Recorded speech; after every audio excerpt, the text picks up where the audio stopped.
Today's episode is the second part of a two-part conversation where Chris and I speak with Catherine Zakoian, and we talk about working with Dabrowski's theory and practice, both studying the theory and working with it in a clinical practice.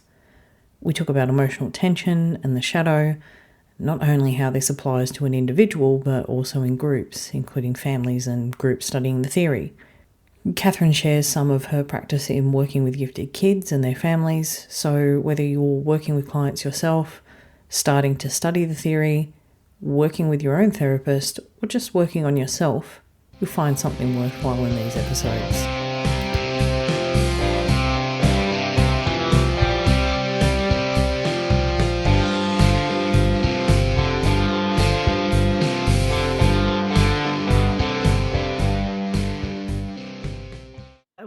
Give you the opportunity to talk about the dynamisms in your work. Sure. How do we want to do that? Sorry? Just another form of tension, isn't it? Talking about tension within the individual. That's true. So, yeah, let's talk about dynamisms, because if we're talking about putting names to forms of tension and allowing people to grow from that experience, it's a perfect time to talk about dynamisms. Okay, so this morning I was just putting together my thinking on where I weave the theory into my practice. And this is another sort of holdover from that first Dabrowski Congress experience I had. Somehow, somewhere there, I learned that really there isn't counseling, there isn't a Dabrowski counseling model. It's not really maybe even appropriate in some cases because so much has to be inner work. And so I think as I was just thinking about how I work with Dabrowski, there's some very obvious places like the factors. With Violet Oaklander's symbolic work, I'll have people select, I do this with adolescents, teens, and adults. I'll have them select 3 animals to represent their first, second, and third factor, and then give them voice, right? And then we have that complexity sort of out on the table. But what also happens is when I see or hear what feels like a dynamism to me with younger children, I will actually reflect that back. I'm very reflective as a humanistic counselor. But when kids are astonished with themselves, right? I'll actually use that word. You're astonished with yourself. And we see kids do this all the time, right? They'll spin out with their parents and then they'll recoil later and they'll go down that road of, I'm a bad person. Why was I ever born?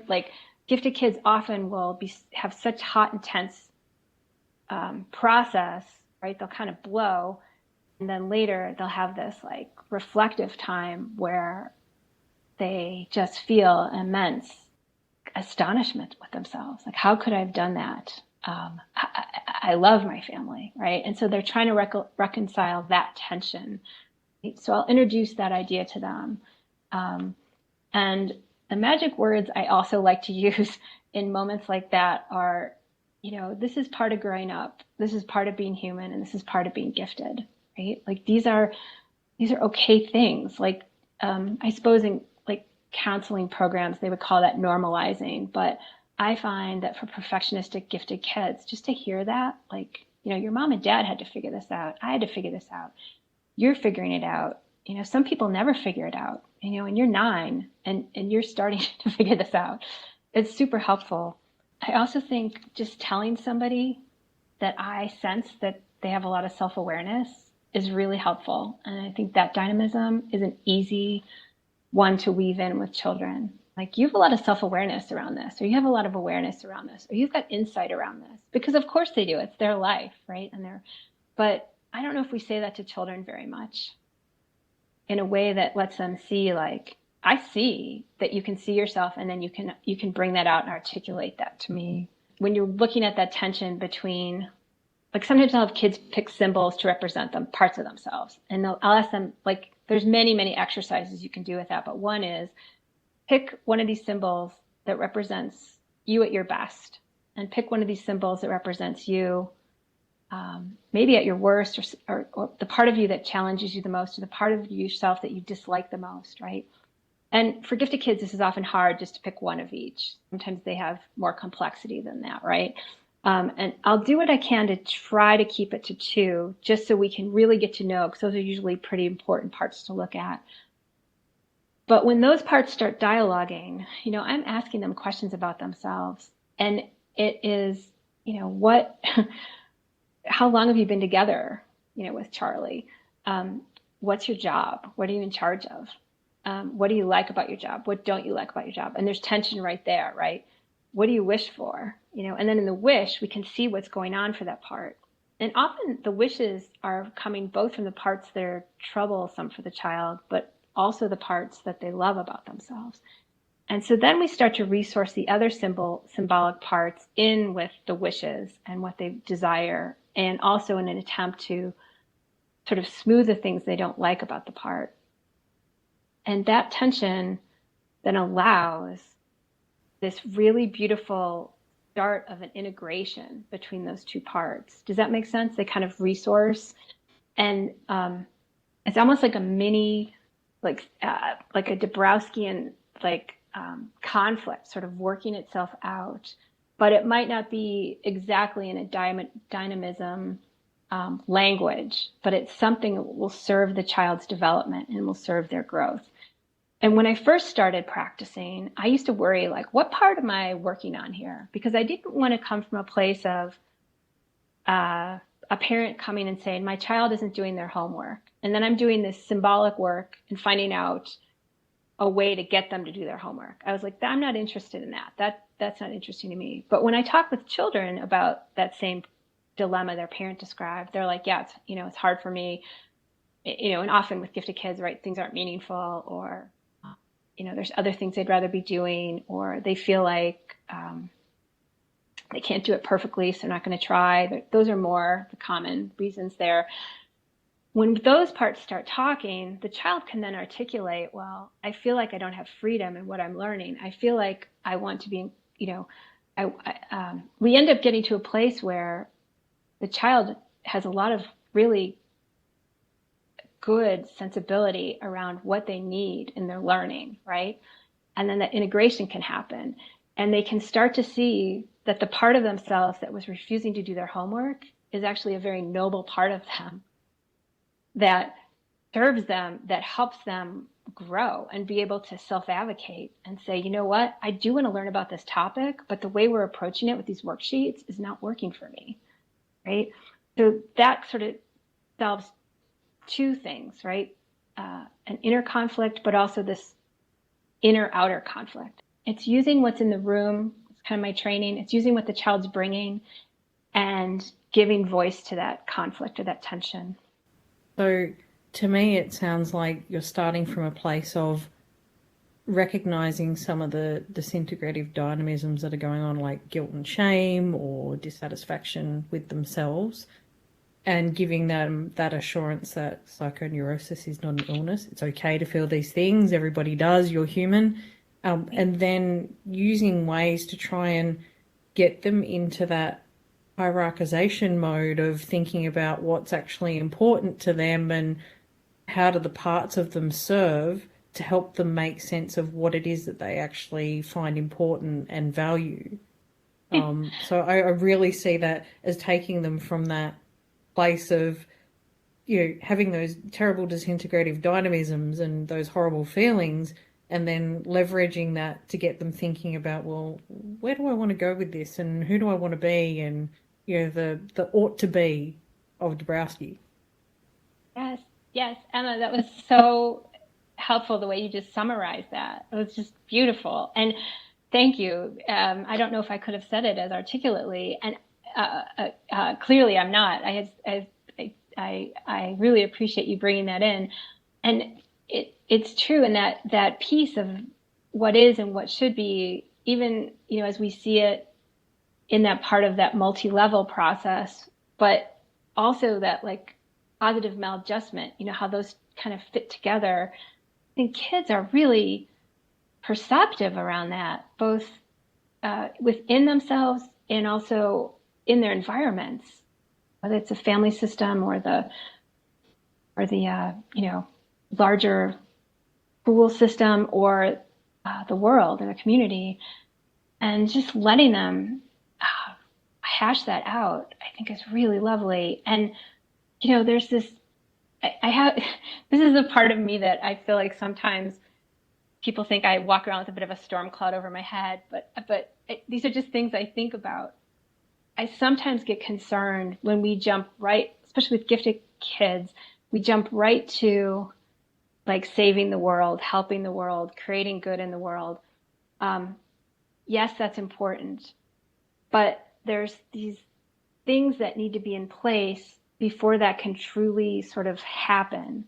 And if we're getting our sense of worth by being a contributor to the world or helping to the world versus working on that inner process that feels not aligned, that just becomes another achievement-oriented goal.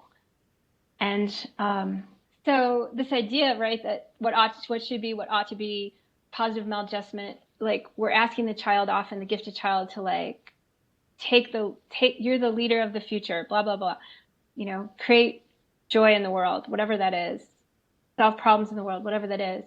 But what I found to be really relief for a gifted child is to say to them, really any child, any human, but is to actually talk about the reality that we can have a love of humanity while we simultaneously are repulsed by humanity. And I think when I say that to a child, they like breathe a sigh of relief because they are always in that tension. They want to help, and yet they want to love, and yet there's things that are repulsive about the world around them, and sometimes the people around them or the students in their classroom, and they don't know how to reconcile that. I think just to open that up and be like, it's okay, and you can do both. You can have discernment in this way, and work on your own. What makes sense for you. Sometimes that might mean setting boundaries, and that might feel to some children like they're shutting down their heart. But once they try it, they realize it lets them expand more where it's meaningful or where it's safe. So I don't know, Emma, if I'm getting to this idea that you just brought up about what is, should be, or what ought to be, but I hope I got in the neighborhood. I think you actually touched on something that Chris alluded to before, is that balance between external validation and your internal compass. So like Chris, when you were saying, I kind of need someone to tell me when I'm being an asshole and to point out to me, when I'm doing things, or we're talking about complaints and that group tension. And I think the counterpoint to that, particularly as someone who's had poor self-esteem and relied on external validation at times in my life, that once you go through that process of figuring out your values, even if you're not yet acting toward them, like what your values are, and you can actually judge whether or not you're meeting that value. So once I started getting clear on the who I ought to be part and the how I wanted to behave, I was able to self-direct more and worry less about needing other people to tell me when I was behaving like an asshole, because I could tell when I was behaving like an asshole. Well, that's true, but it's not I would argue that there are times when it's not apparent, like, at least for me, like when I ask people to do that, it's because I do feel like I'm always acting from my values. Whether I do that in a kind way is a different story. We all have defenses that we use when we're dealing with external tension, And for me, my go-to defense is generally to just cut people out of my life when they're difficult. I have finite resources emotionally. So for me, like, I know that my go-to things are things that aren't going to work when I'm trying to cultivate community in a group. I can't do that in a group and have a good community. So that's why I asked for feedback. I guess that's the better way to put it. I solicit feedback from people because I need to know if I'm upsetting somebody. And it's worked. I've absolutely had people reach out from the group to say, when you said this in the group, it upset me. And I was like, oh my gosh, like, it never would have occurred to me that talking about this aspect of the theory would even cause somebody to be upset. But it's because I can't know and predict how people are going to react to the things that I say. So I guess I just wanted to clarify, what I was asking for feedback around. Because if I'm just like, when we have the Zoom study group sessions, if I'm just talking about the theory for 90 minutes with the group, we cover like a huge range of stuff in that amount of time. And it happens, many times I've said things that later I'm like, oh, why did I say that? And so I love when people do feel like they can come to me later and say, well, geez, Chris, do you really think that was right? And I'm like, well, no. Like, now that you've brought it up and pointed it out in this way, I can see that I wasn't right. I love that. I know one of the areas of interest that I have, like families will sometimes come to me and they'll say like, we want you to work with our real empathic child. They're sensitive, they see the world and feel the world, but this child, is not empathic, and in my experience, usually that child is the most empathic person in the family, but they have to lock it down. They have to lock down like all their emotional expressions and connection points, even when it feels overwhelming. And I wonder from a Dabrowski lens, like how to bring that person out. And I think, like Chris, what you're describing, this idea of like asking for reflection, you're thinking about it anyway, and then somebody comes to you. I think that's one of those paths. And I'm not saying you're that empathic person who can't, that locks it down, but I think like that kind of a practice can be helpful to just move things. Like I haven't for a while, but I used to teach psychology coursework here and there at the college, at the undergraduate population, the college that I attended, the block plan college. So we have 3.5 weeks together, and that's the only class the students were in. I used to send out blue books on the first day and ask them to write to me about their experience of class. And I said, please tell me sort of the good, the bad, and the ugly, like what worked for you, what didn't work for you, what do you need? And that's everything from, the logistics and the housekeeping to the content, to the way the discussion flowed, to anything else they want to share. And sometimes people are, especially students, they're like, really? And I'm like, yeah, really, I really want to hear. And then I would amalgamate, I think that's the right word. I'd take all the comments and I would come back to them each morning and say, all right, here's some things that you guys brought to my attention, and this is how I'm going to address them. And I tell them, if you don't want me to put it in that summary, tell me and I'll leave it out. Once that started to gain momentum, it made everything so great in the classroom. And at the same time, Emma, I see your point. Like if I'm holding myself in a way that's, I'm in my own values and I'm in my own, I'm working within my own set of personal policies, I probably could put that aside and just be from that place. But I love this idea of asking people for feedback because it's helpful. But you've raised this really interesting point now that I'm going to reflect on this a little bit, because I wonder if part of that is for me to get reflection, like, how am I doing? How am I doing? And I'm going to look more closely at that. I really appreciate it. I say it from a perspective of not only someone who used to completely rely on other people's external validation because I didn't have any internal compass, but it's definitely a mix of the both, because in business I've seen where you become completely reactive to feedback without going and validating whether or not it's true. And one of the hardest things with feedback is to have to go back to a stakeholder and say, we've heard what you said, thanks for your feedback, but we're not actually going to do that. And to say to people, well, I'm always going to be open to feedback, but it doesn't necessarily mean I'm always going to react to that, because there is also my own direction or purpose that I've got to follow. So I definitely take everybody's points, but I think it's how do you use both of those things in conjunction to sort of get that direction that you were talking about, earlier, pointing everybody in a process and having them all line up so you can make progress. Right. I thought of one more dynamism I just want to bring in to play because it's such a crux of the work I do. And in the very first meeting, ask children what it is they want to create for themselves in the counseling process. And then I document that and we work from that map. So, it's like clinical goals, right? It's counseling goals. It's objectives. But I do what I can when I see that progress happening or I see conflict happening around moving in that direction. I try to bring it into awareness, and then we do progress, like check-ins throughout the process, like every several months.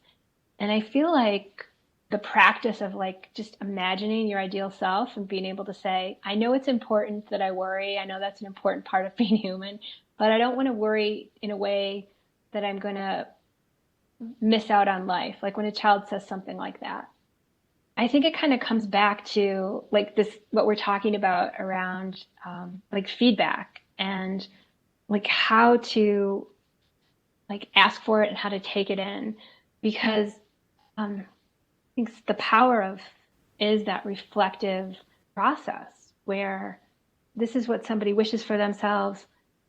And as they bring themselves into the process, this is how I can hold and reflect that for them.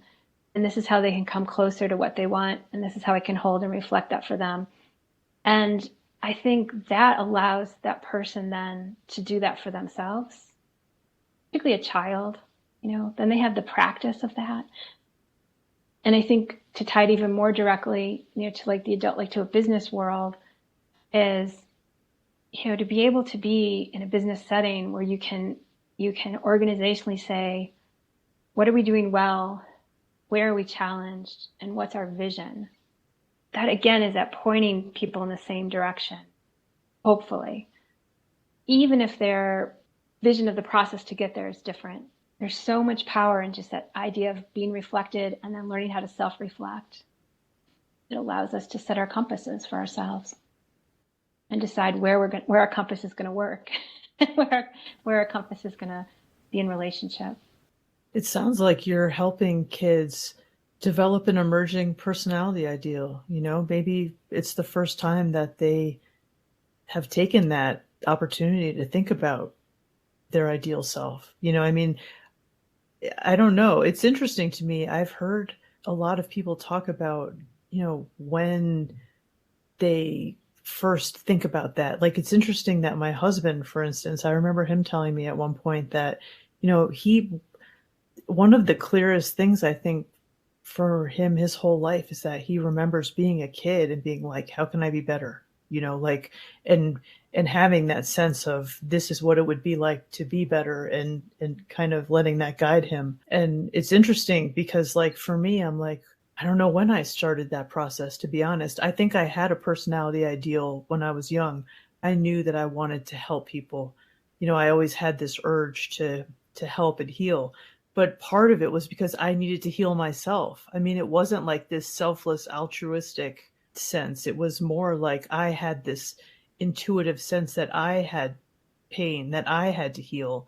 And I was thinking about like, it's like what we were saying earlier, what you said when you were like, it can become an achievement to save the world or to, to do something for humanity. And I think that that's where I was coming from when I was young.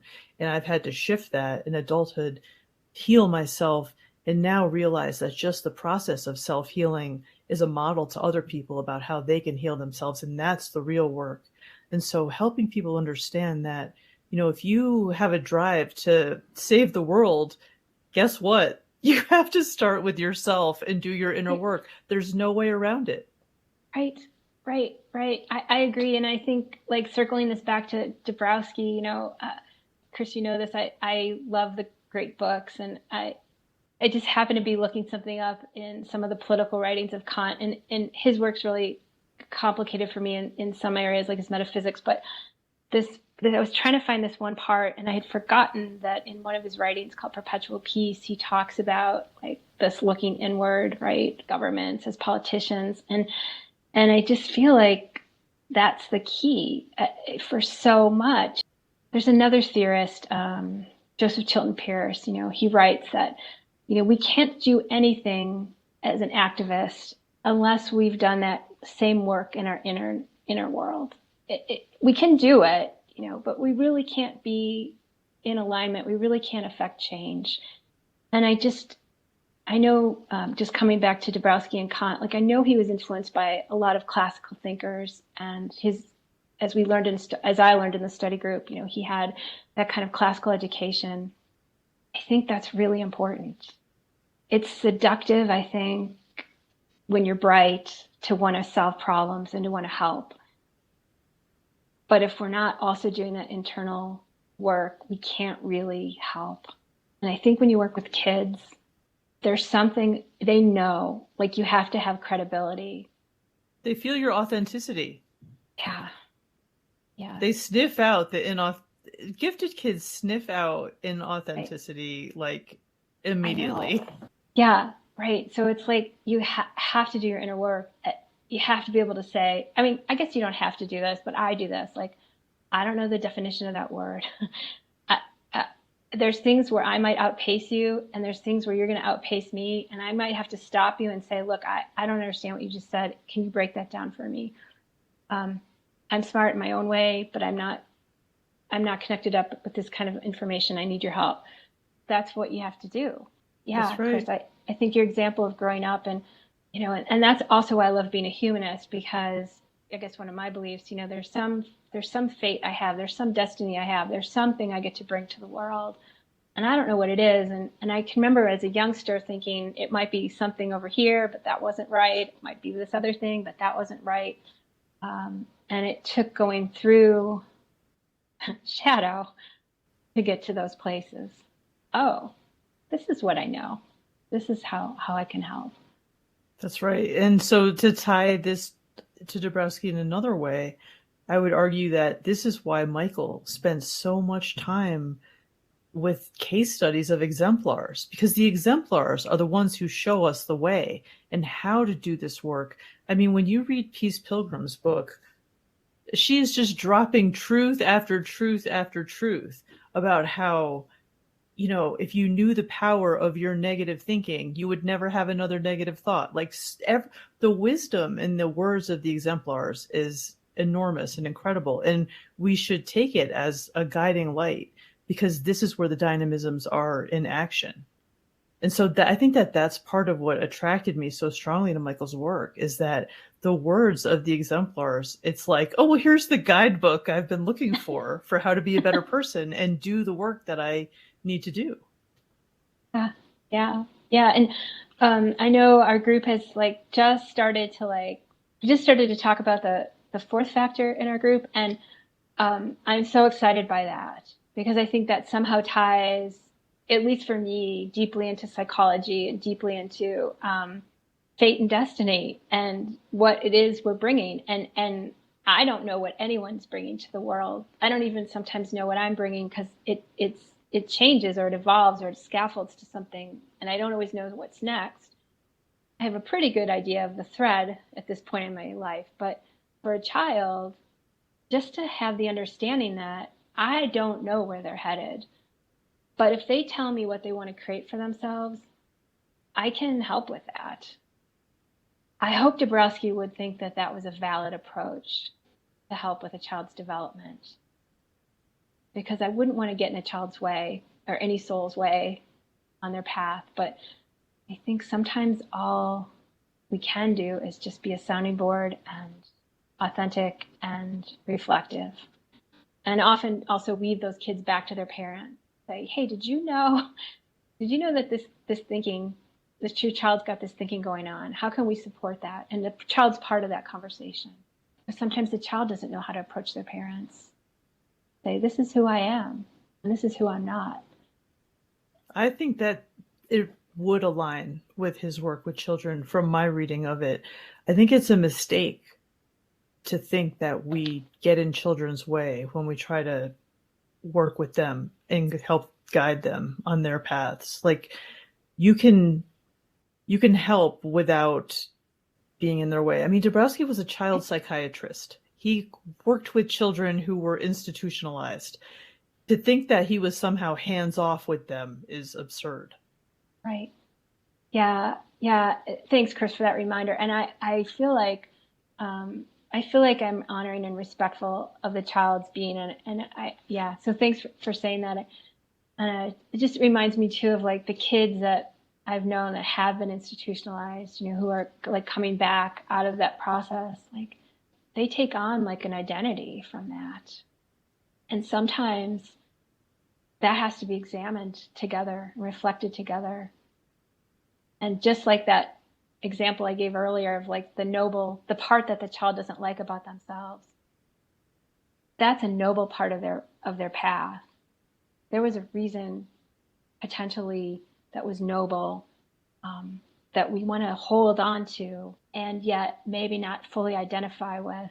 I mean, not me identifying with, but like as a clinician, identify, like I don't want to look at this child as like, oh, this child was institutionalized, and that's the only lens I'm using. I mean, there's so much trauma around some children's mental health treatment that then you have to help them heal from that. Yeah. It's the layers of this work are so deep. Yeah. And like that careful balance of like, I'm sensing you want to sweep this away, but it's not my job to sweep this away and say you need to not see yourself as a child who had that experience. So how do we do that together? Such delicate work, but it just opens the doors, it lets in the windows, and it lets the air in, it lets the light in. Well, this has been fun. I'm so glad that you joined us. I knew that you would be a great guest, but this is really important.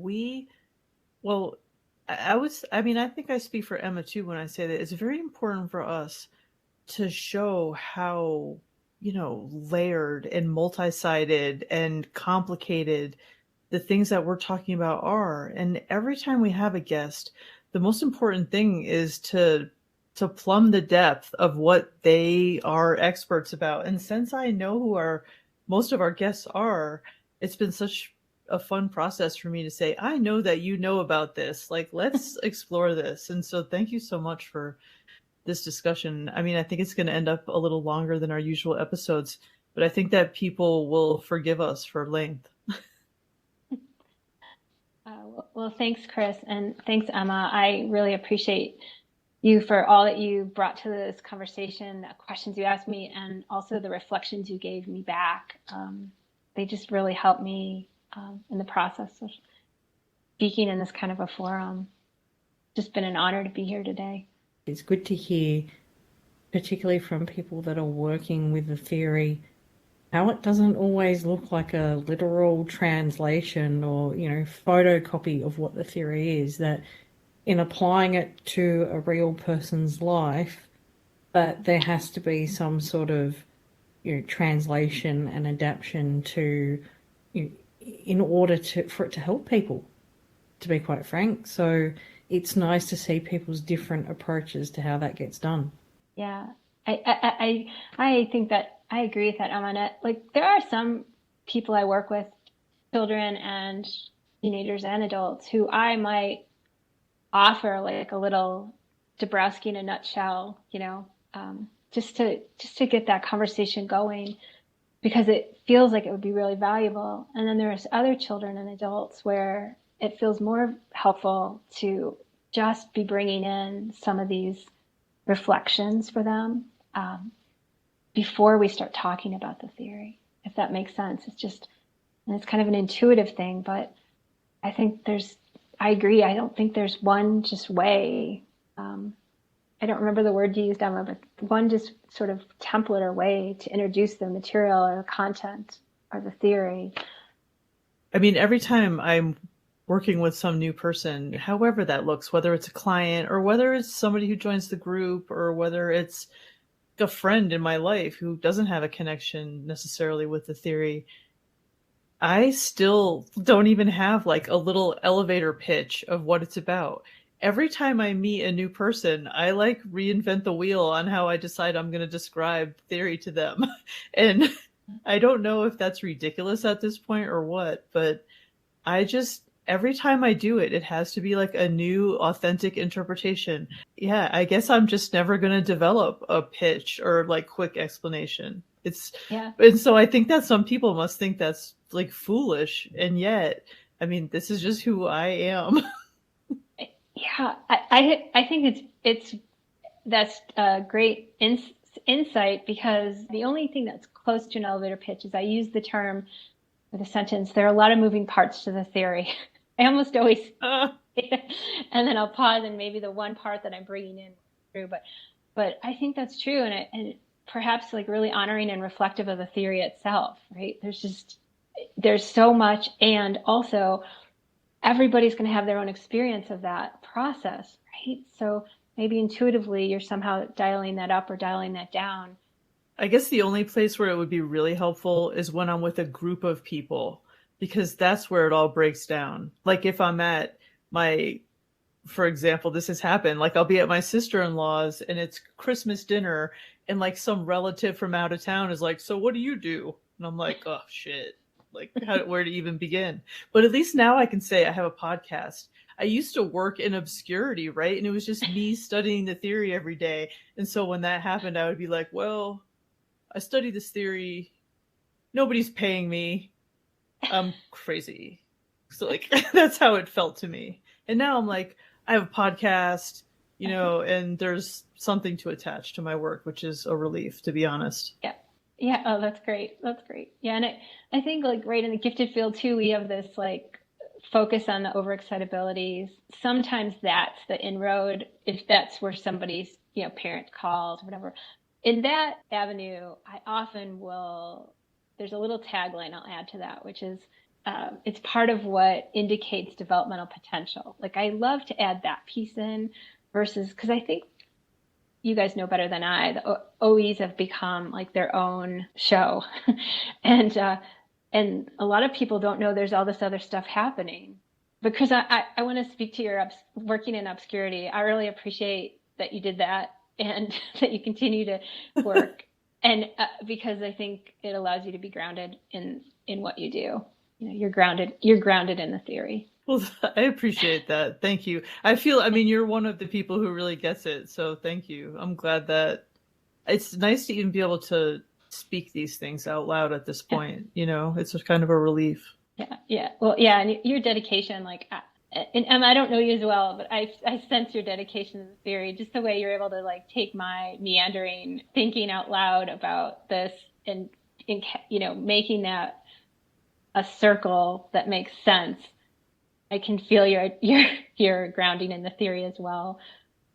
But I was just, when you were talking, Chris, about your work, I was just thinking about the time when I don't even remember if you told me directly or somebody else told me that you were learning Polish, the Polish language, in order to be better able to translate and understand and work with the theory. And I was like, that is such dedication. So fantastic. That was 6 years ago this week. Isn't that funny? Like it was wow. 6 years ago this week that I was at Beyond Giftedness and Linda Silverman said to me, you should learn Polish. Then you can read Dabrowski in the original. And I was like, oh my gosh, I never thought of that. And next thing you know, I was like buying Rosetta Stone Polish and starting the whole path. Yeah, it's fantastic. Oh, well, thank you. It's been fun for me. It's been really cool to connect with Michael around Polish. I think how much he appreciates that and has enjoyed doing that with me. At times when I drive him a little bananas, he would be like, you haven't asked me a Polish question in a while. And so, it would be like a good way to like dial down the rheostat, as Sheila Gallagher would say, ask a Polish question. Ask a Polish question. Yeah. So I hope to have a better grasp as I continue to work with the theory. But I have other things that swirl around me that are just as important and helpful for me. So I do my best to keep up with Dabrowski, and the study group really helps me in that way. So cool to see what it's become. It's been fun to see Frank's evolution in his thinking about the theory and his the depth of it, and it's been a lot of fun to watch how everybody's path has unfolded, and it's been a pleasure. So I'm so glad that you could join us on the podcast. It's fun for me to bring my worlds together. Yeah, it's been fun for me too. Thanks for inviting me, and I look forward to continuing to study Dabrowski with you and tuning into your podcast, which I really enjoy. Thanks for putting this out in the world. Well, you're You see me welcome. do Thank my you. little circle summary trick one last time. Yes. All this thing that we're talking about dedication to the theory and studying it from different angles, whether it be learning Polish, you know, the whole literary thing of once the author releases the book, like the novel, it's then up to the imagination of the reader. So everyone who comes across this theory is going to come from it from a different perspective. And as we talked about, that's what creates that group tension. But that's a good thing because it all just adds to the richness and the applicability of the theory. So no matter how crazy or dedicated or what other things we throw at it or what our perspectives are, it all helps. Nicely said. Nice job, Emma. I love it. You really Thank are you. good at that too. Sometimes Emma's doing that in an episode, including this one, and I'm like, God, how do you do that? Yeah. It's very impressive. It's so I agree. It's so impressive. Like, My mind swims, you know. Yeah. I don't know how to explain it, but the way that you do that so concisely, I'm still like way over here. I don't know. I've told you this before. If I can teach goods and services tax and how it applies to insurance payments to people and take something that big and technical and boring and teach it to someone else, I can do it with this, I think. The problem for me is actually understanding the theory in the first place. But listening to people talk about it makes it a heap easier. So everybody's like, how do you summarize that stuff? It's like, well, clearly you articulated something well. I just shortened it. Well, you're good at it. I have some of that skill, like in the areas where I'm like really grounded, you know, like in my practice, but I'm listening to other people and then summing it up. But as I'm speaking in our podcast conversation tonight, my mind, kind of like yours, Chris, like I'm just pulling in like different things, and Emma, I'm amazed. You could just, you're like, oh, let me put that in a container for you.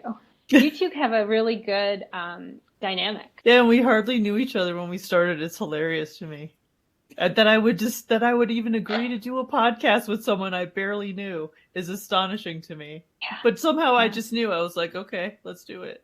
Yeah. Like, you know the theory. I know how to edit things mildly. Let's just like do it and see what happens. I didn't have a reputation to stake on it though, Chris. So, you know, you were the brave one there. Well, I'm glad it worked out. I mean, for multiple reasons. I mean, we're friends too, so it's lovely. So thank you so much, Catherine. I hope that you'll come back. You're welcome. I would love to come back.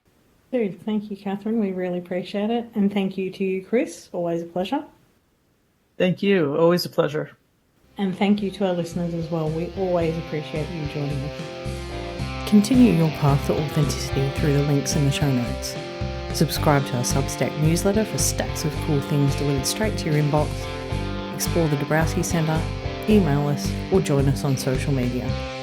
And don't forget to show your love by liking, subscribing, grabbing some positive disintegration merch, or leaving us a rating or review on your podcast platform.